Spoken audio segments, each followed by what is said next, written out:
Hi, I'm Dan. Thanks for checking in on Dimgaard. So we reached our first stretch goal. Great stuff. Very excited about that. I mean, we expected it, but it's still gratifying to have that occur. That's a certain level of validation. So now, second stretch goal.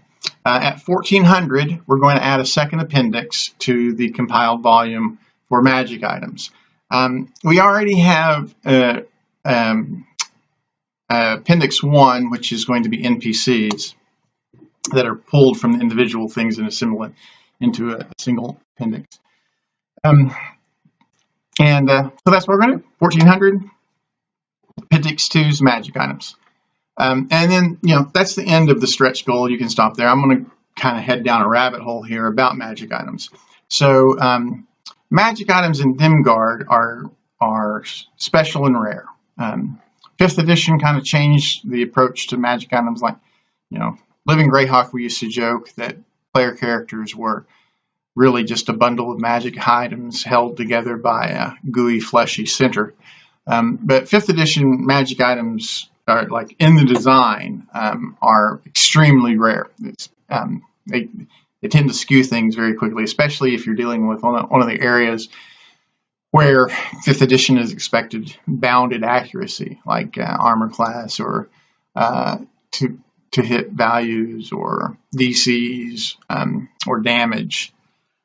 It's real easy to blow the cap out of that so you need to be careful with magic items, especially those that deal with the areas where we're expecting bounded accuracy. In Dimgaard, we have an explanation for why they're so real, and the reason is that in order to create a permanent magic item, you have to sacrifice a sentient creature, which binds their immortal soul to the magic item. That is the source of the magic for the magic item. So if you wanted to create a +1 shield, for example, you would likely need a creature with natural armor to produce that, because you want the magic item to align with the sacrifice in some way, right? So a Pearl of Power, right? You're going to look for a wizard who has the Arcane Recovery, which recovers recovers spell slots, right? So you get the idea.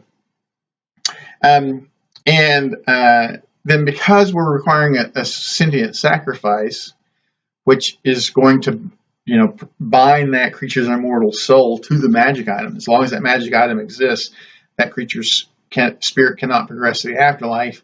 It becomes a very extreme thing, right? You don't want just some random crafter on every corner out there sacrificing sentient creatures to create magic items. So it becomes the ultimate form of capital punishment. It requires the authorization of the civil authorities and the authorization of the religious authorities to create it, about a specific sacrifice. And, like, is this guy really that bad? Do we really want to? And if you can get both the civil and the religious authorities to sign off, then yeah, he's that bad. We're going to make sure he never comes back again. And then that leads to certain other plot complications, like it's like, oh yeah, what do you do about an archdevil, right? Who you can't just kill them, because then they reform in the nine hells and come back to fight you again. So you could launch a campaign into the nine hells, or it's like, okay, we've managed to capture him, and now we can sacrifice him to create a magic item, and that's going to bind his spirit, and he's not going to be able to reform in the nine hells. Or you got, it's like, well, I want to craft magic items, but I don't have the authorization from the authorities. I'm going to do it anyway. So you have this entire criminal underworld centered around kidnapping people and sacrificing them to be magic items without the authority to do so. Or then, down the road, so someone is sacrificed, but, their great-grandkids are like, yeah, it's time that great-grandpa's spirit is freed up. He's paid his price to society. We need to get that thing destroyed.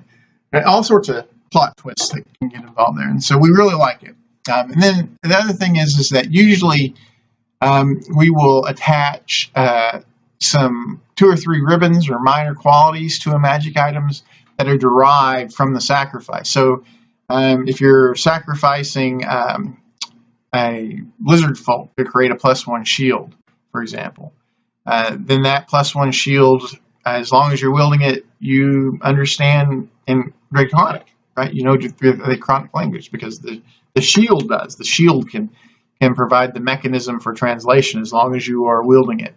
And then maybe once, or maybe for an hour a day, you can call upon the shield as a vehicle so that you get a swim speed, right? It's helping you. It's saying, "Oh, I'm a lizard folk inside a shield. I can get you to swim for an hour a day." Like, you can't manifest it permanently, but you can invoke that power in a limited ability. And then there would probably be a third one. I would have to think about some other qualities about the creature that was sacrificed. So magic items are special in Dimgaard. They're rare in Dimgaard. We think that they are a defining feature of the Dimgaard campaign.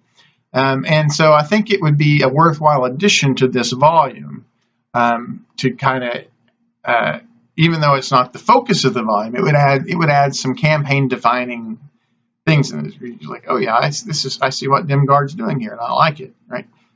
So yeah, that's a good stretch goal for us from both the utility standpoint and from a branding standpoint. So yeah, we're very happy to make that the next stretch goal at 1,400.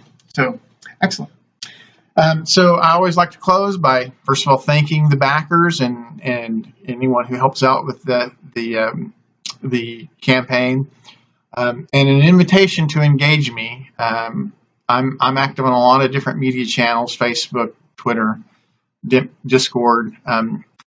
If you think it's me, it's probably me. I don't think anyone is impersonating me out there on Reddit or whatever. But I don't know why they would want to. So, by all means, if you see me active in a channel that you're in and you want to jump in and give some feedback on really anything D&D, it's just nice to engage people who have the same interest as one does. So that's going to be.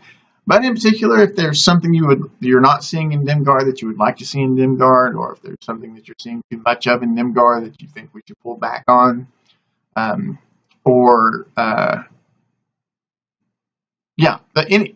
those are great. That's great feedback to get, right? We want Dimgaard to be more as responsive as possible to the people who are interested in it. So again, engage me. I will like it. I will be as friendly and as accommodating as I can. It is a sincere goal of mine. And thanks again, and I hope you back this Kickstarter, and I'm thankful to everyone who has.